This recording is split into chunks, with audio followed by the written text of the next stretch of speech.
साथियों साथियों नमस्कार। मैं अमरेश कुमार मिश्रा आज आप लोगों के समक्ष पुनः सत्संग के इस एपिसोड में उपस्थित हुआ हूँ। आज का विषय है सत्य का अन्वेषण। सत्य क्या है और किस प्रकार से हम उसका अन्वेषण कर सकते हैं। मेरे साथियों, सत्य एक ऐसा चीज़ है जो बहुत ही विरल है, बहुत ही रेयर है। जो व्यक्ति सत्य के खोज में चलते हैं उनको जैना महावीर की तरह 14 साल तक लोगों के अत्याचार, जिसमें उनको लोगों ने पीटा तक, के तन से वस्त्र उतर गए, महात्मा बुद्ध में जंगलों में रहना पड़ा। तो सत्य के अन्वेषक को बड़ा ही कठिनाई का सामना करना पड़ता है। तो सत्य की जो स्थिति है वो बहुत ही कठिन मार्ग होकर जो स्थितियां हैं उसकी ले जाती हैं। इसलिए आज हम सत्य की बात करेंगे। आज मानव जिस रूप से विकास कर रहा है, जिस रूप से मानवों का विकास निरंतर जारी है, जो भी कल्पनाएं मानवों ने की उसको उसने साकार करके दिखाया है और परफेक्शन की ओर निरंतर मानव बढ़ रहे हैं। मानवों की बुद्धि वैज्ञानिक दृष्टिकोण पर आधारित होकर बहुत ही ऊपर जा रही है, जिसमें प्रकृति के सारे रहस्यों को सुलझाने के साथ सत्य को खोजने की प्रवृत्तियां भी आगे बढ़ रही हैं। परंतु यह जो सत्य का जो खोज है वो व्यक्ति के अंदर जो अंतर्निहित राग, द्वेष, मोह, क्रोध, लोभ इत्यादि हैं, क्या वो सत्य के मार्ग को खोजने में सहायता प्रदान करेंगे। तो ये सत्य का टकराव जो व्यक्ति के अंदर, आखिर सत्य की खोज कौन करेगा? कोई व्यक्ति ही करेगा। तो अगर व्यक्ति के अंदर इन सारे चीज़ों की व्याप्ति है, जिसमें लोभ, मोह, क्रोध, काम इत्यादि उसको चाहिए, बहुत सारे पुश एंड पुल फैक्टर हैं, तो उसके कारण वह प्रभावित निश्चित तौर पर होगा। तो विचारणीय बात यह है कि हम अपने अंदर जो चीज़ों को विकास करते हैं, जैसे कोई बहुत बड़ा वैज्ञानिक है और उसने यह खोज कर लिया कि यह धर्म द्वारा स्थापित ये फलां चीज़, मैं किसी अमुक धर्म का हूँ और धर्म के द्वारा कहा गया है कि ये चीज़ फलाने तरीके से हुआ, और वैज्ञानिक अन्वेषण में हमें पाते हैं कि यह चीज़ गलत है। तो यह गलत कहने की शक्ति हमारे अंदर होनी चाहिए तो धर्म को भी काटता हो। अगर हम उस गलत को दबा देंगे, रीक कर देंगे, जो दूसरे धर्म को गलत करता हो, कहता हो, उसको हम ऊपर लाएंगे तो हमारे अंदर सत्य की प्रवृत्ति समाप्त हो गई। तो मानव के अंदर जो पूर्वाग्रह की भावना है, जो फेवरेटिज्म है, जो नेपोटिज्म है, जो क्लास और कास्ट कॉन्शियसनेस है, जिसके आधार पर लोग एक दूसरे का फेवर करते हैं, इसमें बड़े बड़े लोग भी फेवर करते हैं, तो सत्य कहीं न कहीं रीग होता है, वो कहीं न कहीं तोड़ा मरोड़ा जाता है। तो इस सत्य के अन्वेषण में जब भी हम जाएंगे तो हमारे अंदर जो अवगुण हैं वो सामने आएंगे। तो अवगुण को जीतना होगा। सारे मानव का संघर्ष इन अवगुणों को जीतने पर ही होगा। जब तक हम इन अवगुणों को नहीं जीतेंगे तब तक हम सत्य का अन्वेषण नहीं कर सकते। सत्य भले ही कोई हो, कुछ हो, ए हो, बी हो, का हो, खा हो, एक्स वाई जेड कुछ भी हो, परंतु उस तक पहुंचने के लिए आवश्यक है कि हम अपने अंदर के पूर्वाग्रह को समाप्त करें, और समाप्त कर करके तार्किक आधार पर या आस्था के आधार पर या किसी चीज़ के आधार पर हम उस निष्कर्ष पर पहुँचें जो सत्य से परिनिष्ठित हो, परिभाषित हो और सत्य का निदर्शन कराए। अब इस पूरे संसार में जो अपने आप को ज्ञानवान और विद्वान कहते हैं, उनसे आप बात करें, अगर उनके अंदर पूर्वाग्रह न हो, अगर वो फेवर करना छोड़ दें, अगर वो किसी भी परिस्थिति में, किसी कालखंड में, किसी समय, टाइम एंड स्पेस में, अगर वो किसी दुराग्रह पूर्वाग्रह के प्रति झुकाव उनका नहीं हो, तब वो ऐसे व्यक्ति सत्य के अन्वेषक निश्चित तौर पर माने जाएंगे। निश्चित तौर पर वो सत्य के अन्वेषणा में लगे हुए रत व्यक्ति समझे जाएंगे। परंतु यह बहुत ही रेयर केस है, बहुत ही रेयर स्थितियां हैं जिसमें सत्य के अन्वेषणा में लगा हुआ व्यक्ति इन पूर्वाग्रहों को समाप्त कर आगे बढ़ता है। आज ज्ञान विज्ञान के भी इस दुनिया में आप देखेंगे कि व्यक्ति और व्यक्ति के बीच में फ़र्क दिखने वाले लोगों की संख्या ज़्यादा है। मौखिक रूप से व्यक्ति समानता का पुजारी, लोगों के अधिकार का संरक्षण देने वाला और आदर्शवादी है। परंतु कर्मों का अगर विश्लेषण आप करेंगे तो आप देखेंगे कि कहीं न कहीं वह पूर्वाग्रह से पीड़ित है और वह उन चीज़ों को करता है जिसमें निश्चित तौर पर कहीं न कहीं पर उसके अपने पूर्वाग्रह सामने आते हैं। तो कतई वह व्यक्ति सत्य का अन्वेषक नहीं हो सकता। जो व्यक्ति के अंदर रति मात्र भी पूर्वाग्रह का पुट हो वह सत्य का अन्वेषक नहीं हो सकता।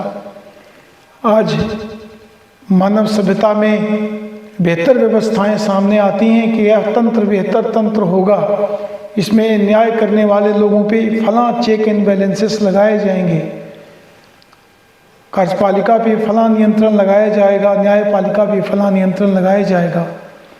और धर्म को विज्ञान के आधार पर परिभाषित करने का प्रयास किया जा रहा है और हम लोग एक दूसरे से अतीत से नाता तोड़ करके उस रास्ते पर चल पड़े हैं जहाँ पर केवल विज्ञानवाद के द्वारा ही चीज़ों की व्याख्या करें। परंतु जब बातें हमारे अंदर की कमजोरी की आती हैं तो हम उस विज्ञानवाद को भूल जाते हैं। एक ऐसा छद्म स्वरूप है जब बातें हमारे घर की आएंगी, हमारे परिवार की आएंगी, हमारी पत्नी की आएगी, हमारे बच्चे की आएंगी, हमारे जाति की आएगी, हमारे धर्म की आएगी, तो हम उन सारे चीज़ों को ताक पर रख करके वही कार्य करेंगे जिसमें उनको फेवर होगा। यह किस प्रकार की प्रवृत्ति है? यह इस प्रकार के कार्य करने वाला व्यक्ति कभी भी सत्य का अन्वेषण करने वाला नहीं हो सकता, न्यायशील नहीं हो सकता। सत्य वही है जो न्याय है और न्याय वही है जो सत्य है।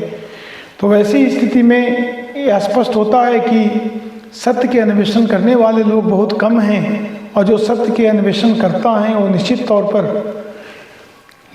पर वो करोड़ में एक हैं जिनका समाज में उस तरह का जो आज समाज में एक्सेप्टेंस है उस तरह का एक्सेप्टेंस शायद उन्हें प्राप्त न हो। आज व्यक्ति को जब आपसे लाभ होगा तो आपके साथ वह सटा हुआ रहेगा। आपसे लाभ होना बंद हो जाए या आपसे उसको कोई लाभ ना हो तो आपको छोड़ के चला जाएगा। तो यह जो प्रेम है, यह जो दिखावे वाला प्रेम है, वह बढ़ता जा रहा है, समाज संकुचित होता जा रहा है, फैमिली टूटते जा रहे हैं, लोग एक दूसरे को धोखा दे रहे हैं। और इसके पीछे कारण वही है कि लोग अपने स्तर से दूसरे की मिमिक्री करना, दूसरे के द्वारा कृतित्व को याद न रखना और अपने अनुसार से चीज़ों को परिभाषित कर इन बातों को समझना कि स्थितियां क्या हैं और व्यक्ति को दूसरे को नीचा दिखाकर अपने अहंकार की संतुष्टि करना, यह पाया जा रहा है। और यह आचार शास्त्र मानवों में आचार और विचार का जो क्षय है वो यह होने के कारण सत्य के अन्वेषक बहुत कम ही रह गए। तो कोई भी व्यक्ति अगर आपसे आकर के मिलता है और वह नीति, नियम, दर्शन, धर्म की बात करता है तो उसके कर्मों को परखें। क्या वह सत्य का अन्वेषक है? क्या उसने न्याय किया है? क्या उसको अपने जाति के खिलाफ बोलने का हिम्मत है? क्या उसको अपने धर्म के खिलाफ बोलने का हिम्मत है? क्या उसको अपने बेटे को सजा देने का हिम्मत है अगर वह गलत किया हो? या उसको केवल बोलने के लिए, जैसा कि कहा जा रहा है कि वो ऊपर से मनसा, कर्मणा, वाचा तीनों में अंतर हैं, तो ऐसे व्यक्ति घृणास्पद हैं। तो आप यह देखेंगे कि समाज में ऐसे लोगों की संख्या ज़्यादा है जो मनसा, कर्मणा, वाचा तीनों से बिल्कुल अलग हैं, बोलते कुछ और हैं, करते कुछ और हैं और खुद को सत्य का अन्वेषक भी बताते हैं। आप किसी भी धर्म, किसी भी समाज, किसी भी संप्रदाय, किसी भी जाति की बात करें तो बहुलता ऐसे ही लोगों की है जिन्होंने सत्य को नकार कर झूठ का आवरण ओढ़ लिया है और झूठ के आवरण को ओढ़ते हुए वो सत्य की खोज में निकले हैं। तो भला एक झूठा व्यक्ति सत्य को कहाँ खोज पाएगा? तो धर्म को अक्सर दोष देने वाले, देवी देवताओं को गाली देने वाले, धर्मों में सुप्रीम सोल को नकारने वाले वैसे गिरे हुए लोग हैं जिन्होंने खुद अपने अंदर जो स्थित गैर नैतिक आदर्श हैं, जो गैर नैतिक पहचान है, उसको नहीं काटा है। तो धर्म की परिभाषा उनके मुखों से सुनना, उनके द्वारा परिभाषित होना धर्म के ग्लानि के समान है। तो आपके अंदर जब तक उन चीज़ों की व्याप्ति रहेगी आप सत्य के अन्वेषक नहीं हो सकते। इसलिए सनय सनय अभ्यास से आप अपने अंदर उन पूर्वाग्रहों को समाप्त करें और समाप्त कर करके आप उन चीज़ों को अख्तियार करें जिसमें न्याय और सत्य की सत्ता स्थापित हो। आप किसी भी धर्म का, किसी भी शास्त्र का, साहित्य का अध्ययन करेंगे तो आप उसमें देखेंगे कि सत्य को विजयी दिखलाया गया है, परंतु वास्तविकता में सत्य को बड़ा ही विडंबना का सामना करना पड़ता है। आप यह देखते हैं कि लोगों की प्रवृत्ति दूसरे को धोखा देने में होता है और संसाधनों पर अधिकार कर वह आपको नीचा दिखाना चाहते हैं। किसी भी प्रकार से कोई व्यक्ति अगर उच्च पदस्थ है तो अपने जो निम्न पदस्थ लोग हैं, जो उसके अधीन हैं, जो अपने कर्तव्य और जीविकोपार्जन के लिए उसके साथ जुड़े हैं, उसको बिल्कुल गया गुजरा समझते हैं, जो कि यह एक ज्ञानी पुरुष के लिए है। व्यक्ति को कर्मों के अनुसार उसकी महत्ता होनी चाहिए, कर्मों के अनुसार उसकी प्रतिष्ठा होनी चाहिए। वह क्या कर सकता है और वह क्या करता है और वह क्या करना चाहता है, इन बातों को समझ के ही अगले व्यक्ति की प्रतिष्ठा होनी चाहिए। और सत्य का जो पोल है वह खुल ही जाता है। जैसे लिखा है कि उग्रही अंत न होई निबाहु, काल नेमी जिमि रावण राहु। तो सत्य की प्रतिष्ठा सदैव रहेगी। जरूरत यह है कि सत्य के अन्वेषक कौन हैं। क्या हुआ है कि एक फर्जी आदमी है जो सत्य का अन्वेषण करने का ढोंग रच रखा है, तो वह भी उजागर होगा। क्या वह सही व्यक्ति है जो सत्य की अन्वेषणा करना चाहता है? अगर वह सही व्यक्ति है तो वह निश्चित तौर पर उसकी प्रतिष्ठा होगी। तो आज के इस एपिसोड में इस पर विचार करेंगे। हमारी बातें अगर सही लगी हों तो उस पर अपना कमेंट देंगे।